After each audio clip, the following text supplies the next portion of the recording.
Hello and welcome to Soul Family Chat. This is where we envision new possibilities for a new reality on Earth. I'm Guy Harvey, your host, and it's my great pleasure today to welcome Guy Hatchard. Welcome, Guy. Good to see you again, Guy.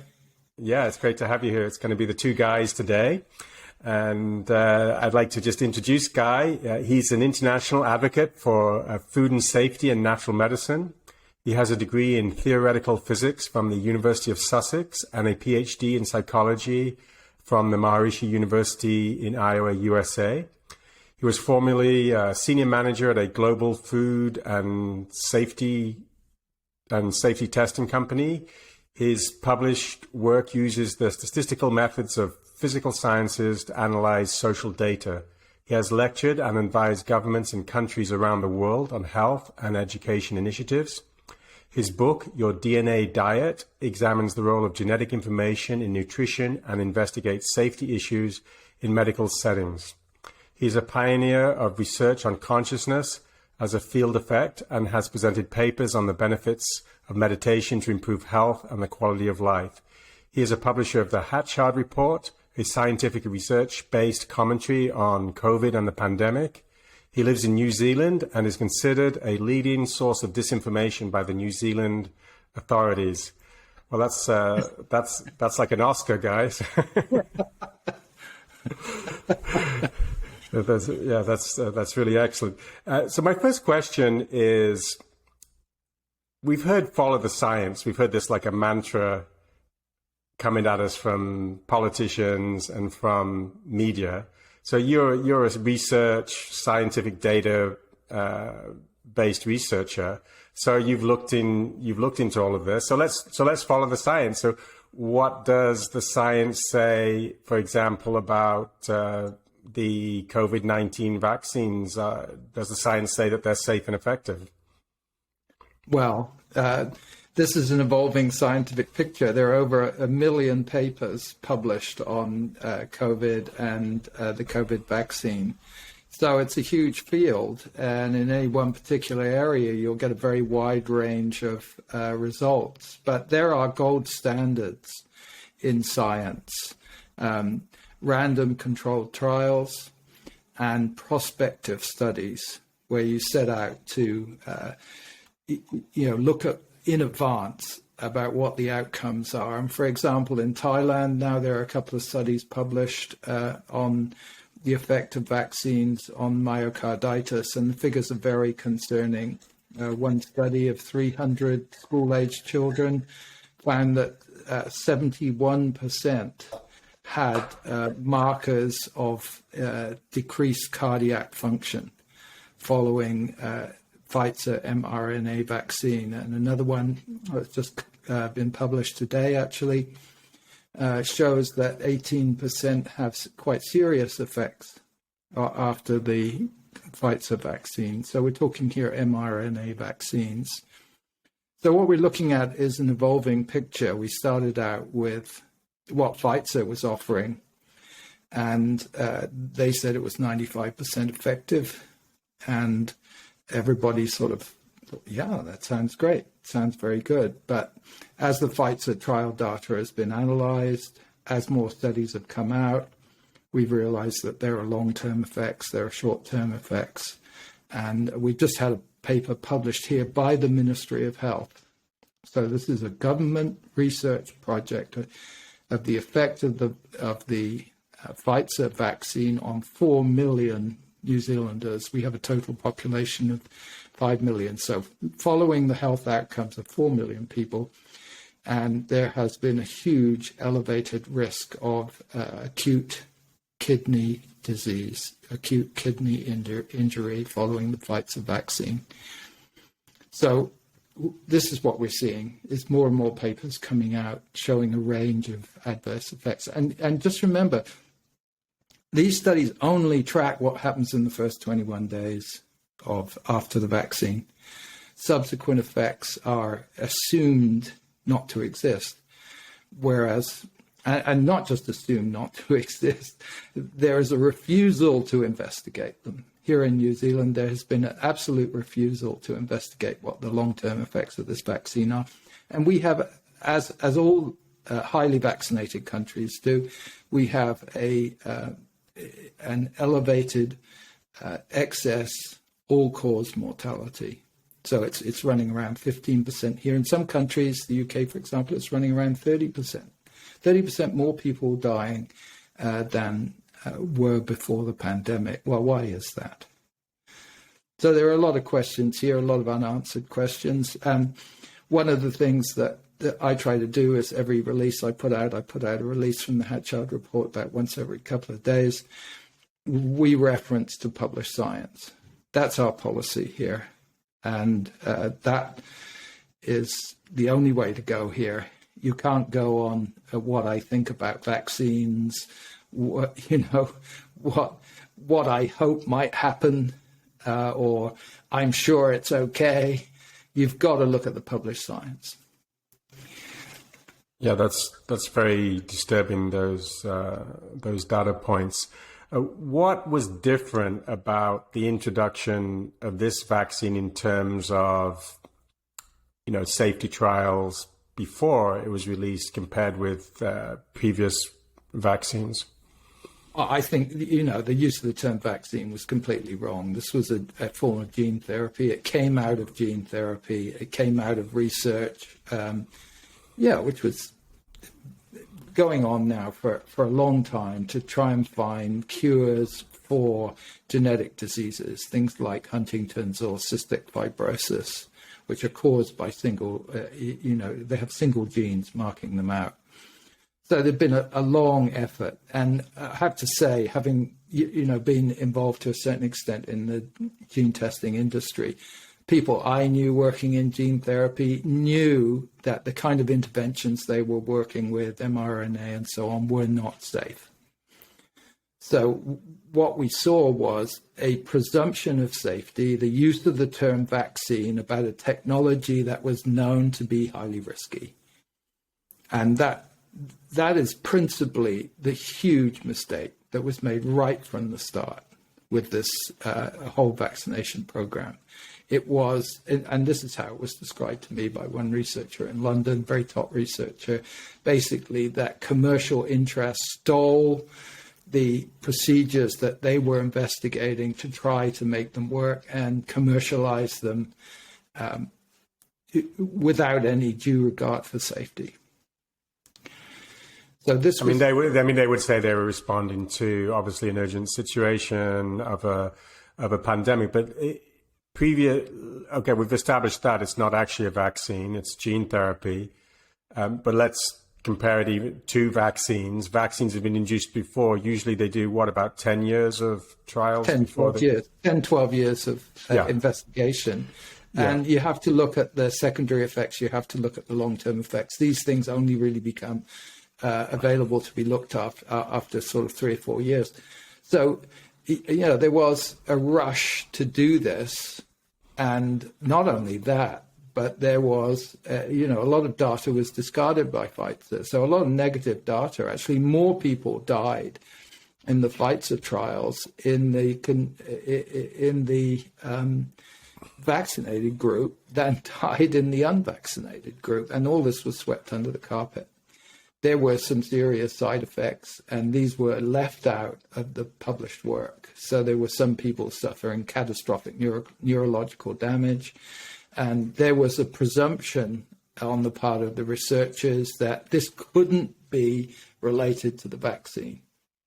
Mm-hmm. So we saw people with serious injuries immediately following vaccination, and there was that can't be related. And this kind of attitude has continued since. And that's why, there are rules in this kind of research. You have to include all the people that you put into the trial.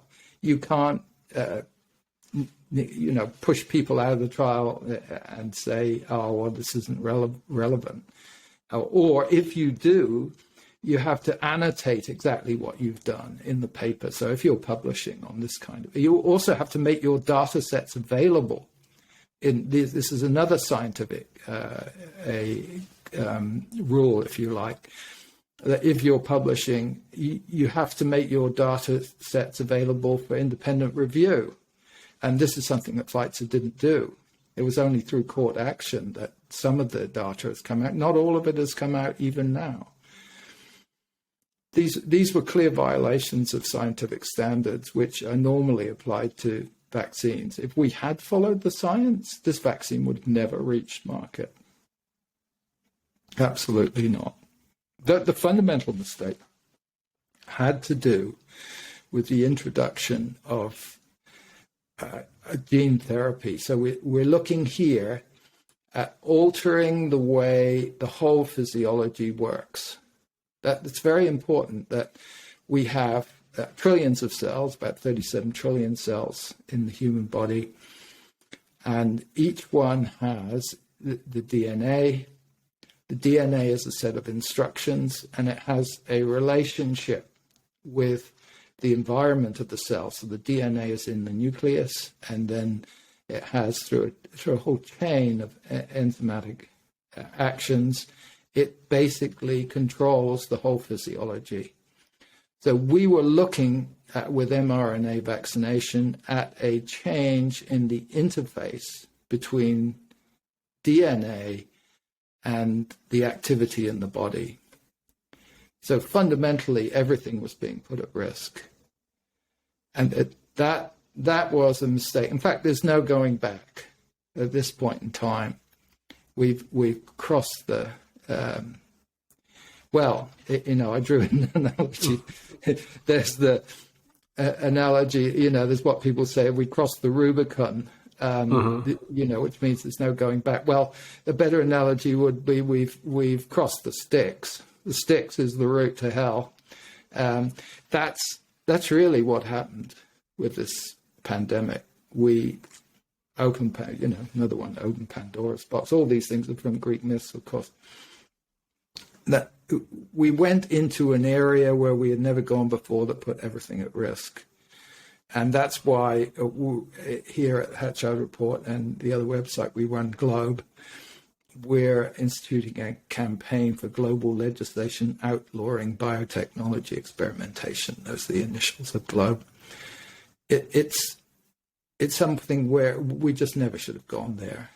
It's really, when DNA was discovered in 1953, or when its structure it was actually known to exist for a long time, but when its molecular double helix structure was uncovered in 1953, we entered an era of technology that was self-destructive, because that is what underpins us as a person, as an individual.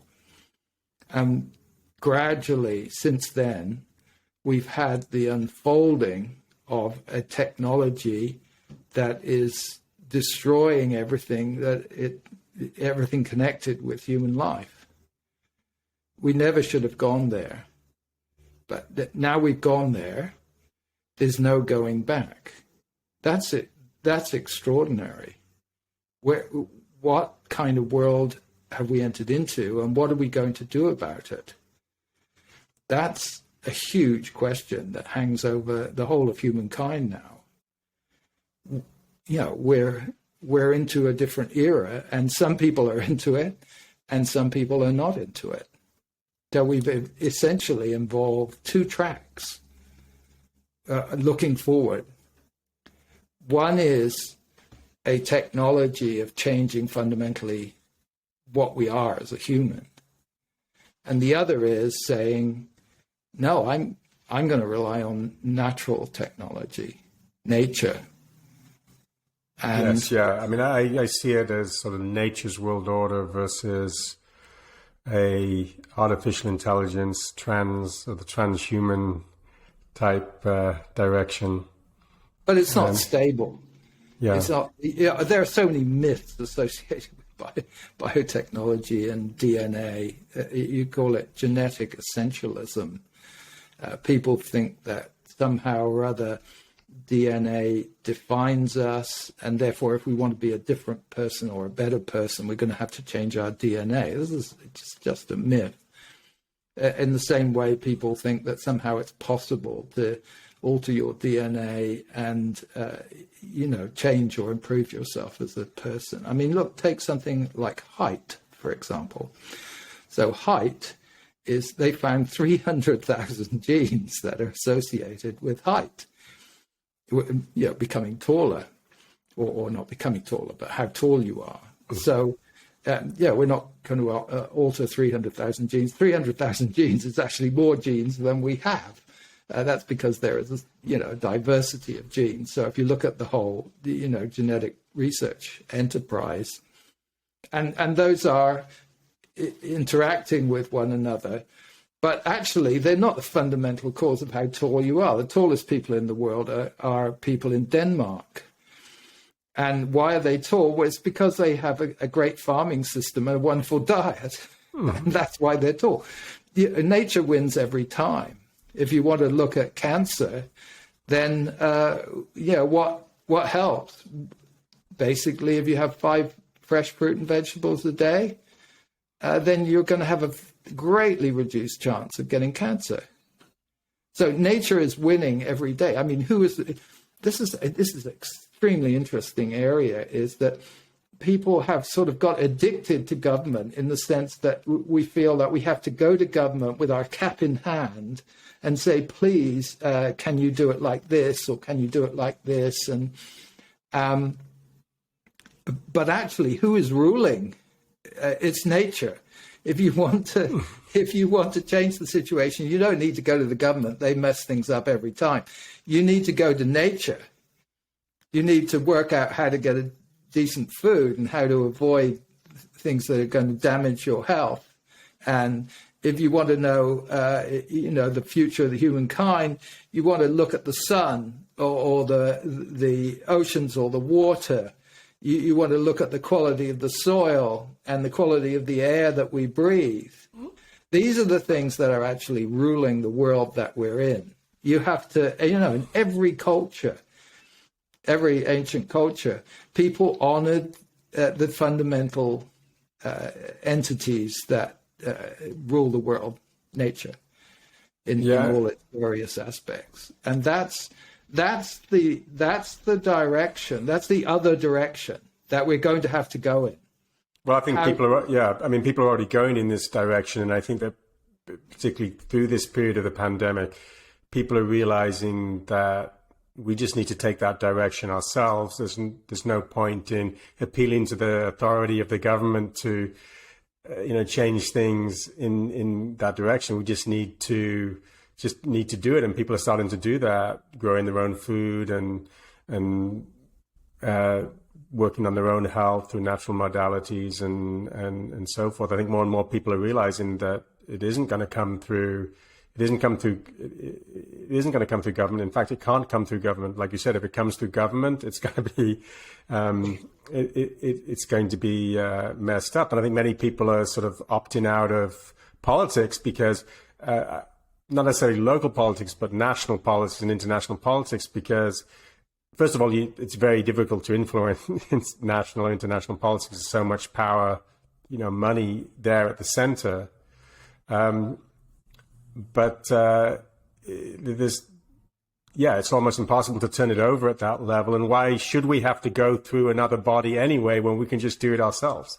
Because we have the innate intelligence if we are connected with nature.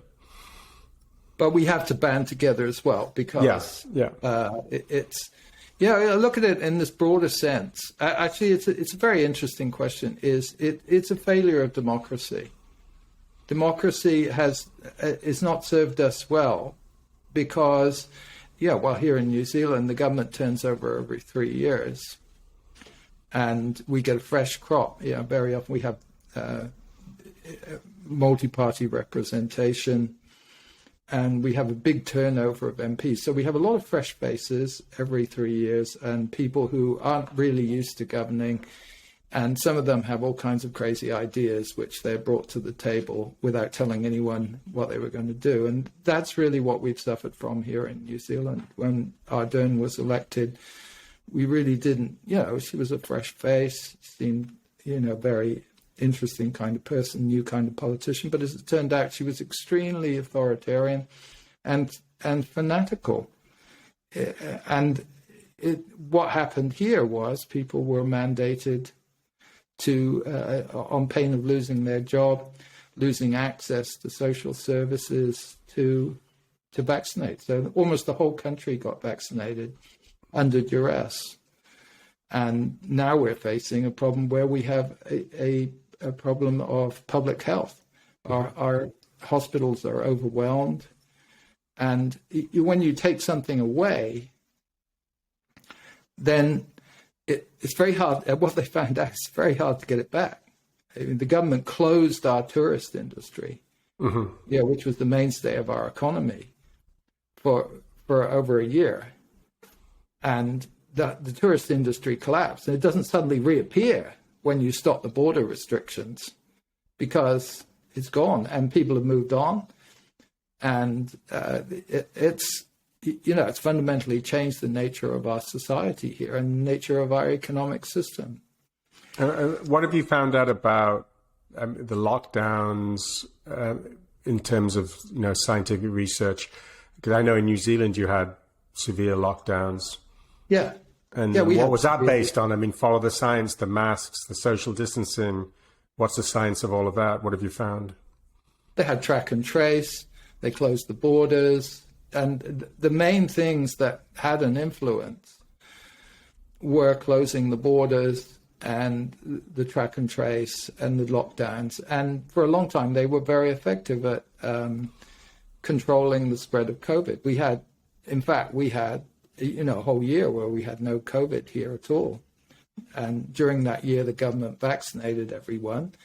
And they thought that, with everyone vaccinated and no COVID, that when COVID came, when they opened the borders, that, it would be a damp squib. Nothing would happen. Well, as soon as they opened the borders, in comes COVID. And we learned that vaccination, we only have one sort of vaccination, Pfizer mRNA vaccination. Then everybody caught COVID and people started dying. The vaccine didn't work, basically. And in the meantime, the whole society had the economic system of the country, the social system of the country had taken an enormous hit.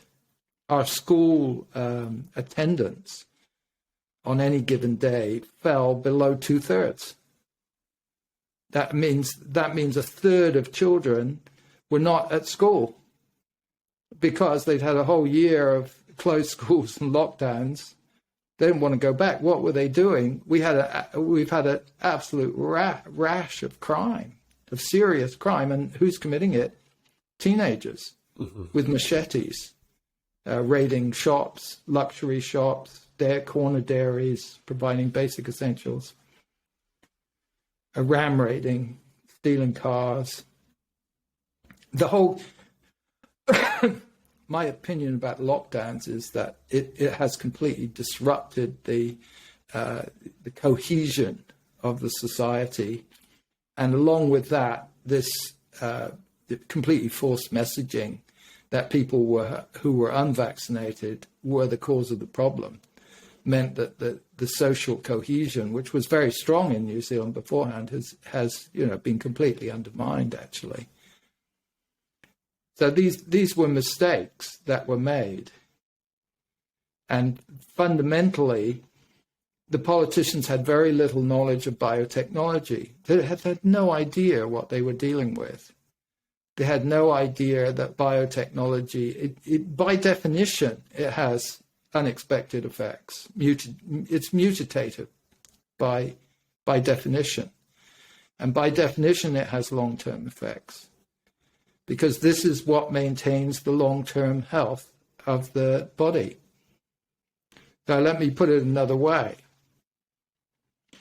You have the second law of thermodynamics. In the second law of thermodynamics, if you leave a car on your front lawn for a few years, it gradually dissolves into rust. Everything in a closed system is running down in the universe, except at its most fundamental level, of that unified level of nature's functioning. But in the manifest universe, everything is running down. Whereas in living systems, they're evolving. They're running up, if you like. Mm-hmm. They're becoming more sophisticated. And how does that achieve? That's a miracle of DNA. DNA has worked out how to swim against the tide of universal decay and create more evolved systems. So if you alter DNA, you're actually putting the whole of life at risk, because no one understands how DNA does that. I mean, there is an understanding that in an open system, the flow of energy and through structure and so on, it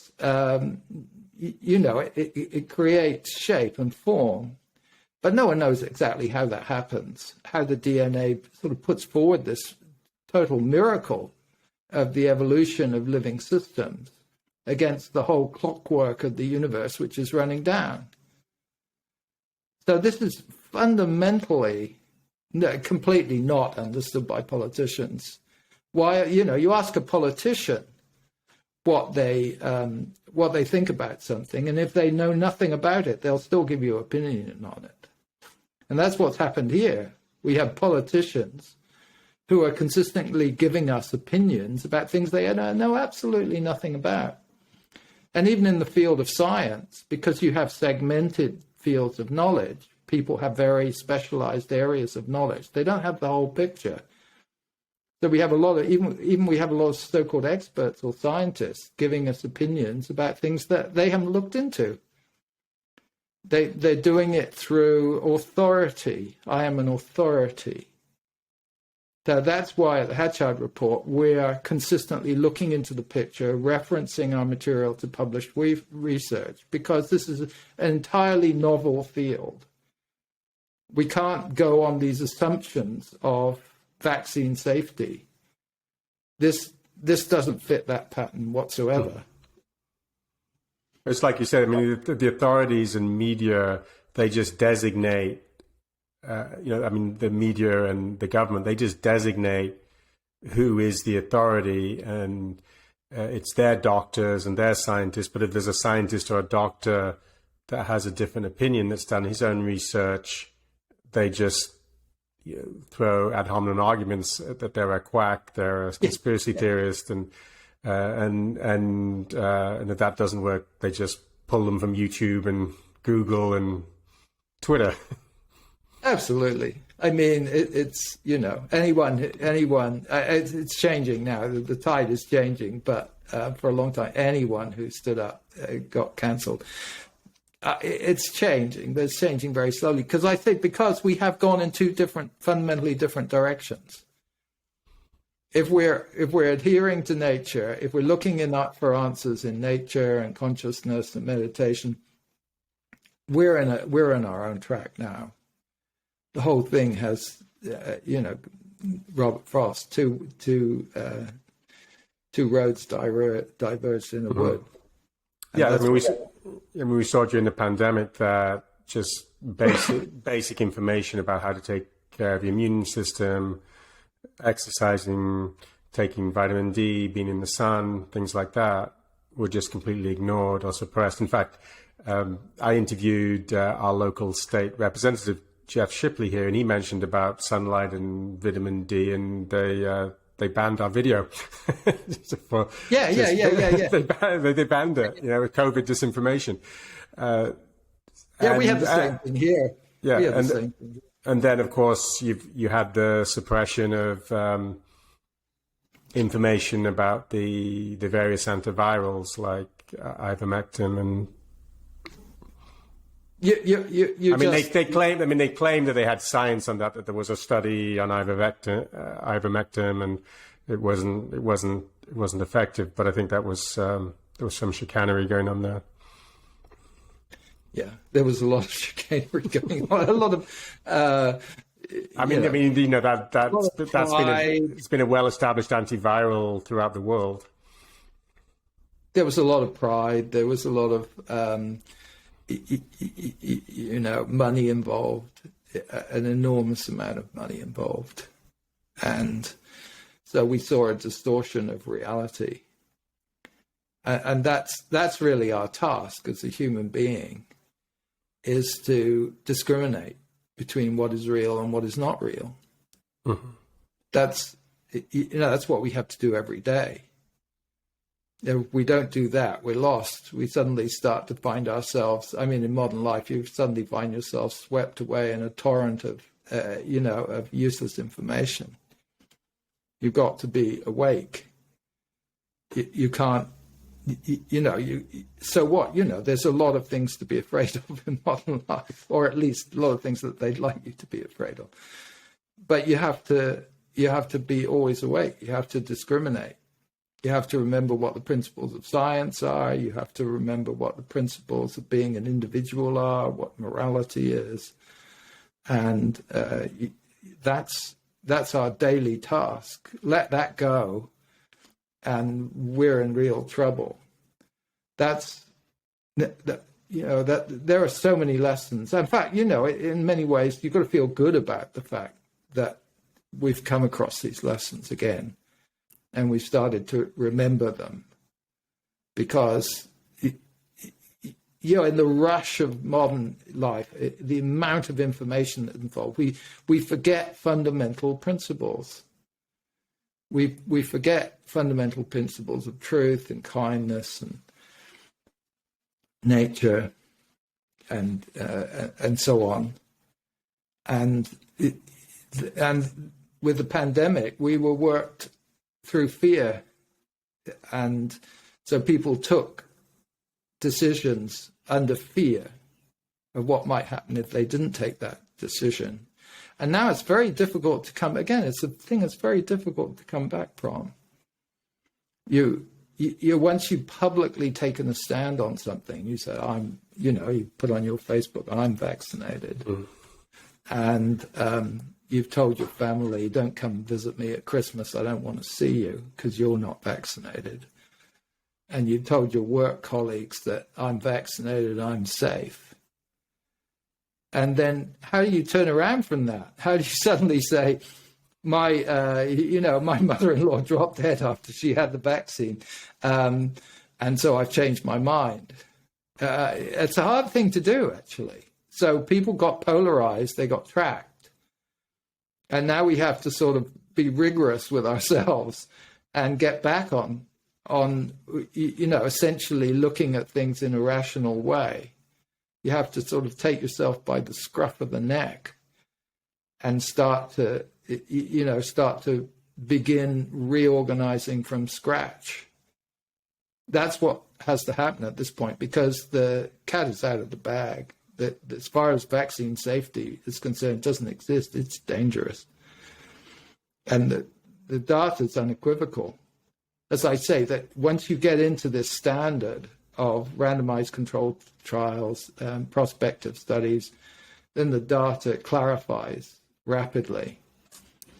And you just have to reassess. It's very important. And I feel really tremendously sorry. My best friend at university was, I was talking to him on Skype. He lives in England. I was talking to him on Skype every day, and he was so happy to get the vaccine back in 2021. Within a couple of months, he was dead, and he had a progressive illness. His immune system was shot. He started to get bacterial infections in his back, and then he had endocardial problems. The doctors told him, your immune system's shot, and he passed away. And it was a tragedy. He just retired recently. He got the vaccine so he could enjoy himself. There were so many, there's just endless stories like this of people who trusted, went ahead, and very taxing situation to look at the whole thing and look at it rationally. But that's the only thing that we can do here. We can't do it on the basis of allegiance or what I said yesterday or the day before. You have to, every day, you have to have that kind of fresh perspective. where we're searching for the truth. We're discriminating what works, what doesn't work, what's going to take us ahead, because we can't go back at this point. There's no going back now. You can't just go back to where we were before. It's a false assumption. The whole of life has been changed. And there is no recovery from this biotechnology road. If people continue to go down that road, it's self-destructive. I mean, the irony is that if you actually do follow the science, and if you do the scientific research, you wouldn't go down this road. No,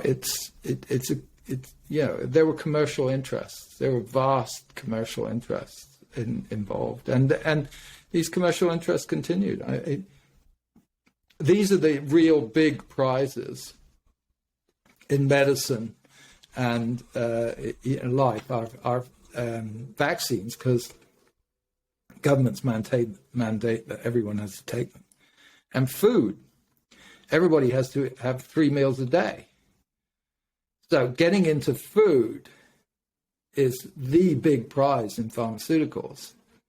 And that's another area where we're seeing enormous inroads into what we eat in the supermarket. You know, you're buying vanilla ice cream, and it says on the list of ingredients, it says natural vanilla flavor. And wow, that's natural vanilla flavor. That's okay. Well, it's not. Natural vanilla flavor is actually a synthetic. It just tastes somewhat like vanilla. It doesn't come from a vanilla pod. And this is what has happened in the whole food chain has been changing rapidly due to biotechnology. So, for example, take this. This is something that you buy for your kids when it's a bar, and it says it's very healthy. And you go through, and it's got flavors and thickeners and blah blah blah. And then at the end, it's got some color in it. It's by the way, it's a lemon drizzle square. It doesn't have any lemon in it at all, but it has color, and the color is carotene. Carotene comes from carrots, right? Well, it used to come from carrots, and then it was made from chemicals, and then it was synthesized in a more sophisticated way. But within the last couple of years, it's biotechnology companies that make carotene.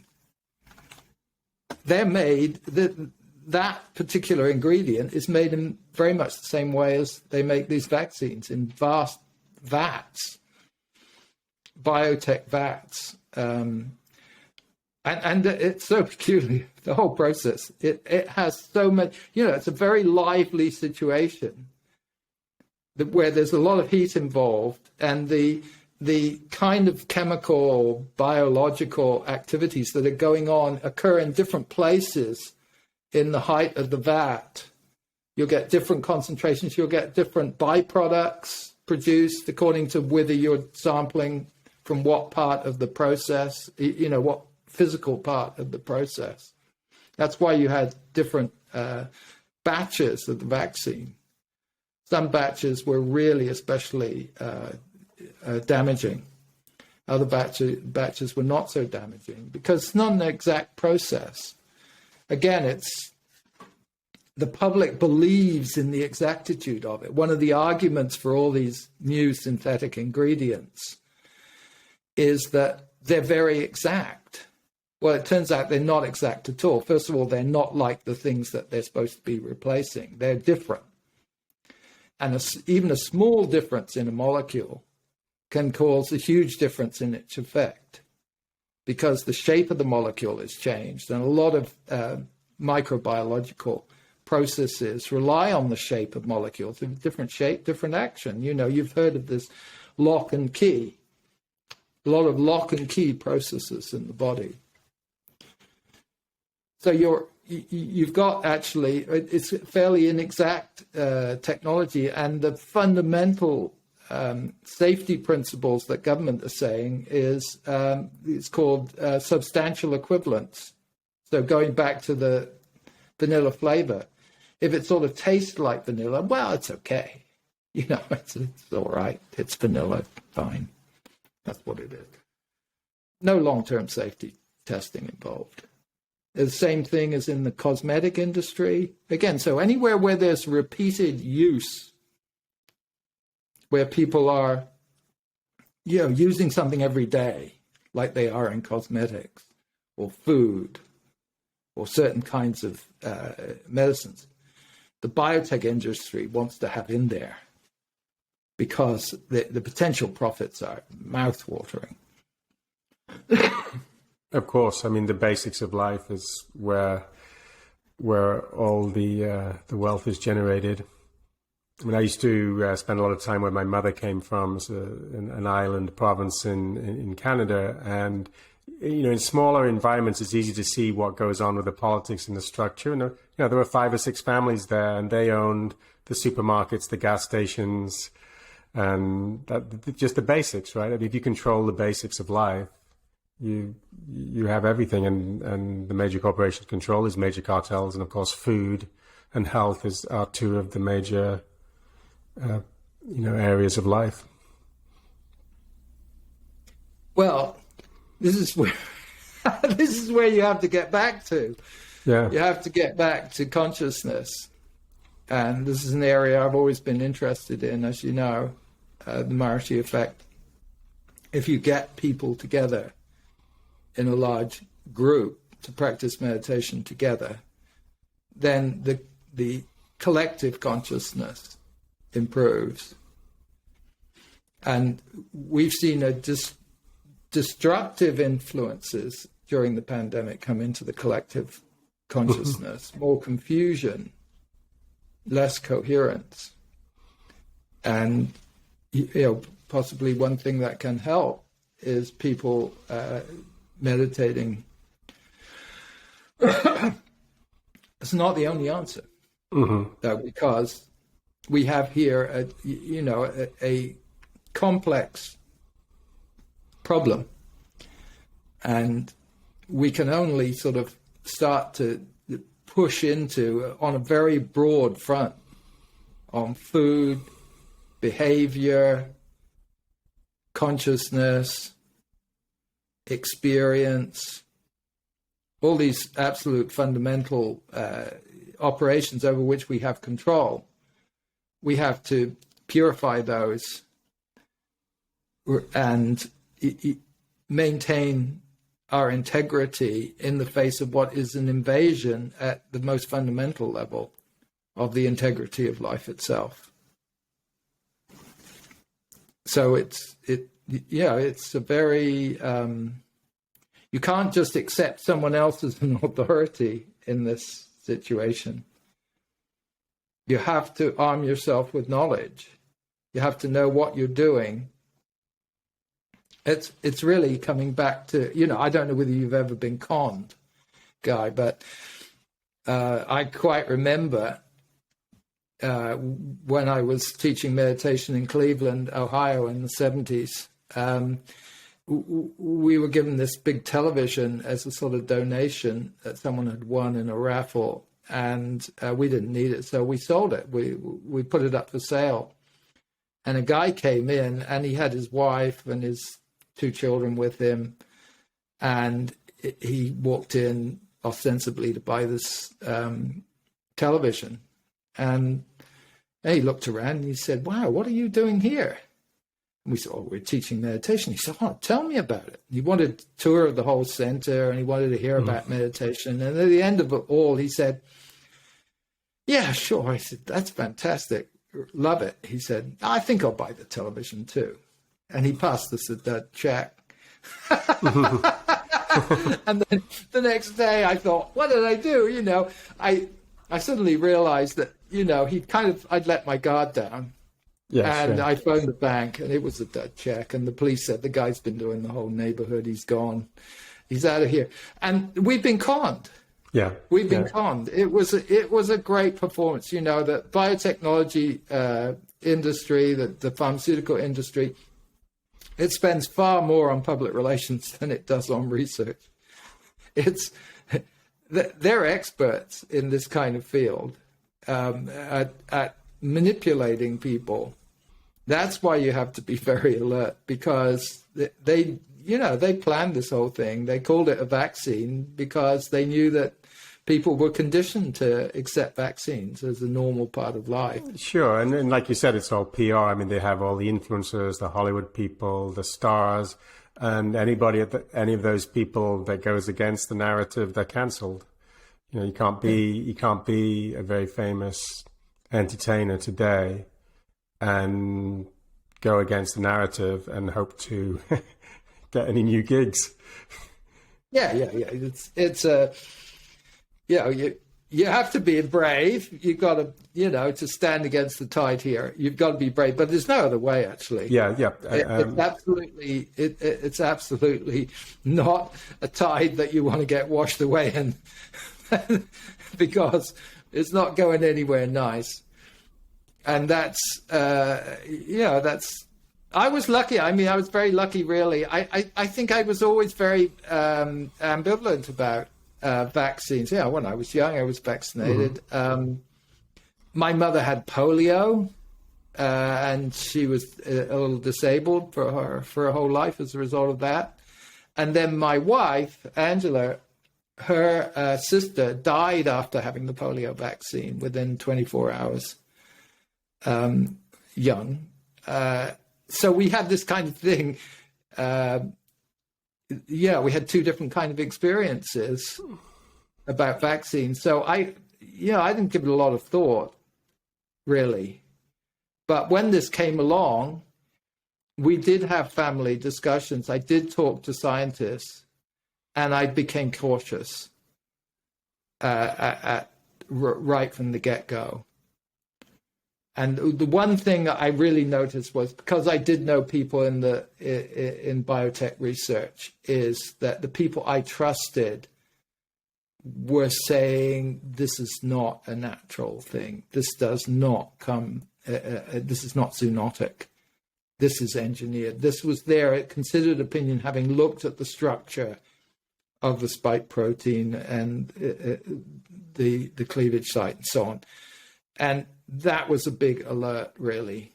Mm-hmm. And if you take that on board, I mean, the subsequent weight of opinion now is very, very, very convincing, as far as I'm concerned, that there are characteristics in the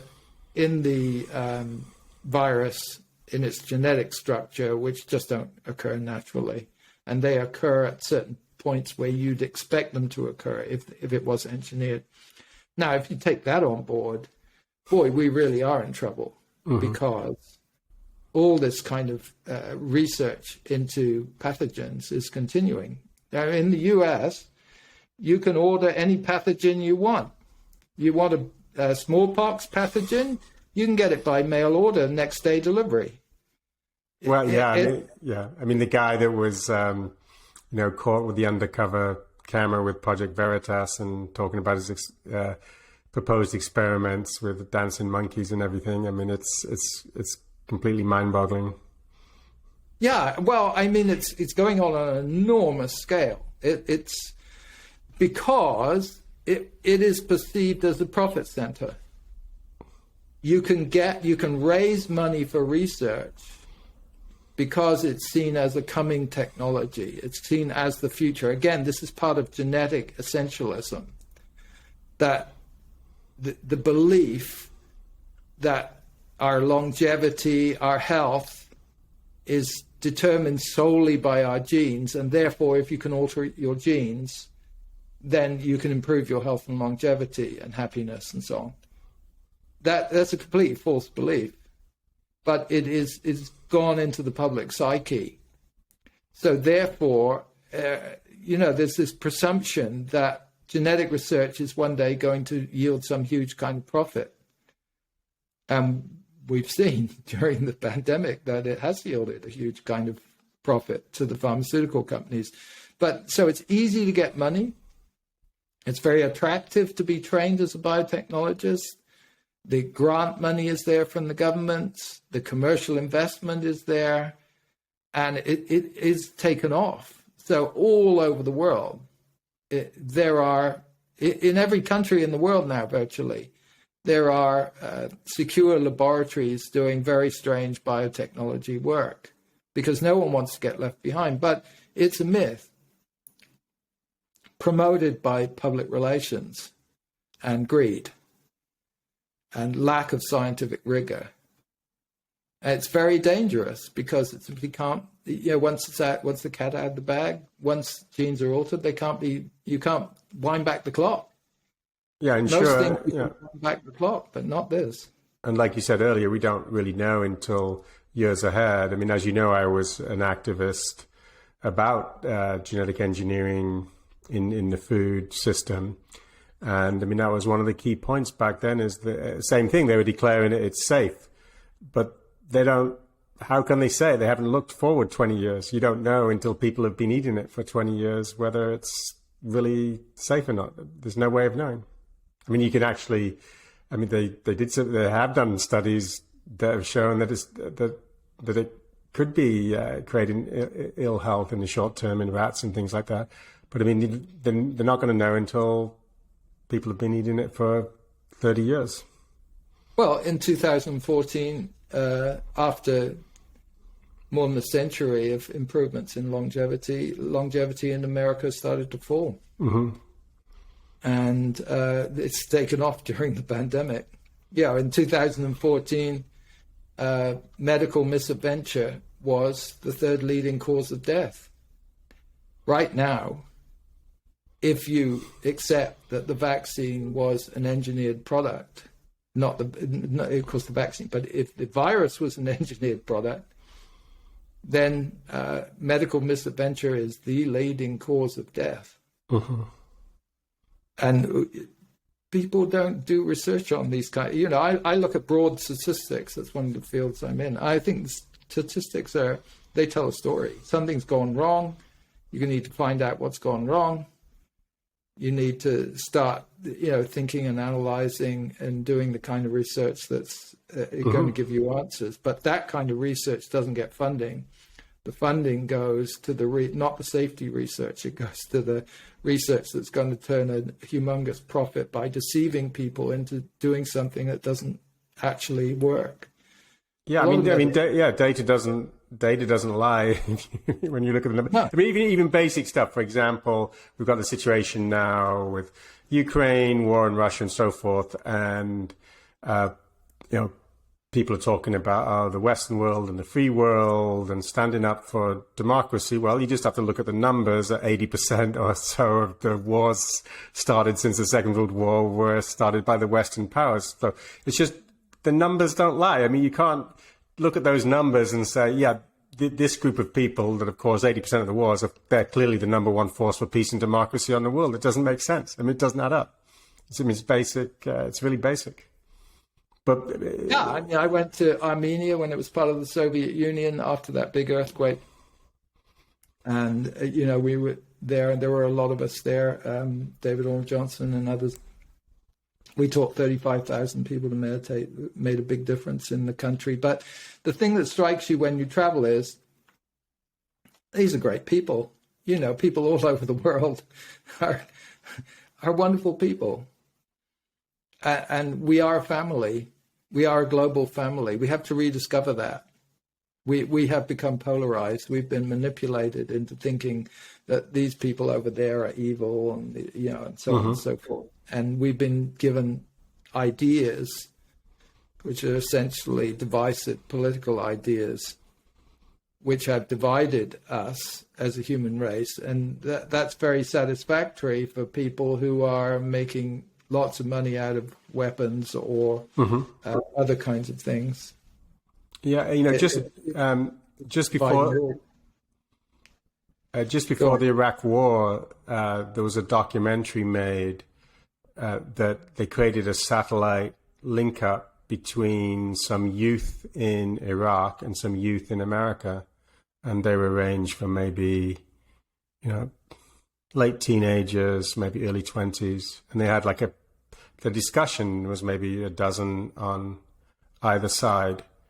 And I think particularly for the American youth, it was jaw-dropping because they saw these Iraqi youth living in houses that looked like a house in San Diego and listening to rap CDs like they were listening to, and they could see that, oh my God, they're just like me.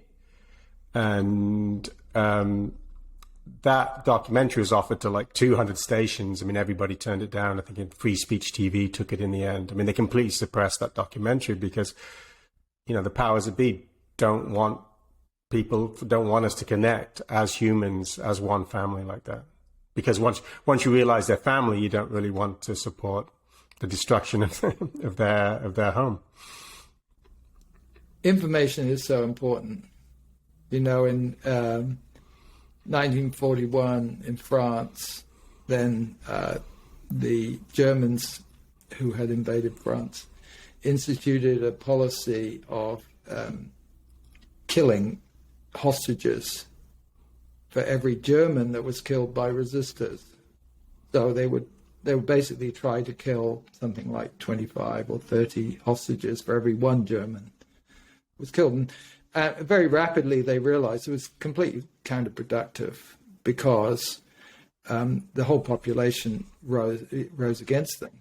And then Hitler instituted a policy which he called Nacht und Nebel, which means night and fog, which means that when they caught people, they wouldn't give people any information about what happened to these people. So they would just disappear and no one knew where they were, what had happened to them. And that's a policy of repressive regimes, is to suppress information because it leaves people worried. They don't know. They don't actually have anything to protest about because they're not being given any information.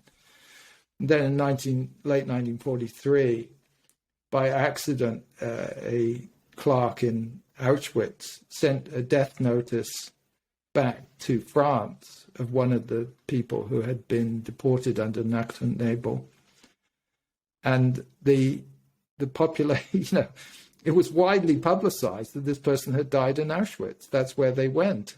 And the whole population of France, it became a cause because suddenly they had some information. And they rose up and the Germans had to back down. Of course, not for the Jews or the Russians or the Gypsies and so on, but for the French, they had to give them better conditions. They were afraid that something had been discovered and that the war would come to an end and then they would be guilty because people knew what had really happened. So in the same way now, we're starting to find out what is happening. Mm-hmm. We're starting to see these studies published. It's very important that people find their voice now. You can't keep quiet in the situation. You have to start to talk about it, put pressure on, bring this information to public attention, and start to build up a head of steam about it. Because now we know what's going on. There was a period when the information was completely controlled. Now it's not controlled. We're seeing, we've seen things like Twitter opening up and mm-hmm. You can follow the research. There are a number of sources of alternatives, not the right word actually in this context, but there are a number of sources of information that are more closely allied with the published science. And you have to act accordingly. You can't just take a one-sided view of this. As I said, there are a million studies, more than a million studies published mm-hmm. on the pandemic. And and some people have been publishing with bias. So therefore you can pick one or two studies and say, uh-huh. This proves my point. So what you have to do is you have to adopt techniques like meta-analysis. If you're looking uh-huh. at something like myocarditis, you have to look at all the studies of myocarditis. And then you have to start to look which are the most reliable among those studies. And so there was initially an idea that if you had COVID, you were liable to get myocarditis. It turns out, as more and more studies have been published, that you have very low likelihood of getting myocarditis after having COVID. It's immeasurably less than your chance of getting myocarditis after getting vaccinated. I mean, that seems to be the cover story for the footballers, for example. I mean, there's one particular footballer I know that has myocarditis, and they said, "Oh, it's from the long COVID." Yeah, well, I mean, people are, and it's affecting young people. Young people are dropping. Yeah. They're dying suddenly, but also there's a vast number of people who are just below par. Yeah. They've had this vaccine. They've had some, as the studies in Thailand showed, very high percentage of people are affected as far as their cardiac efficiency is concerned, the muscular strength of the heart and so on.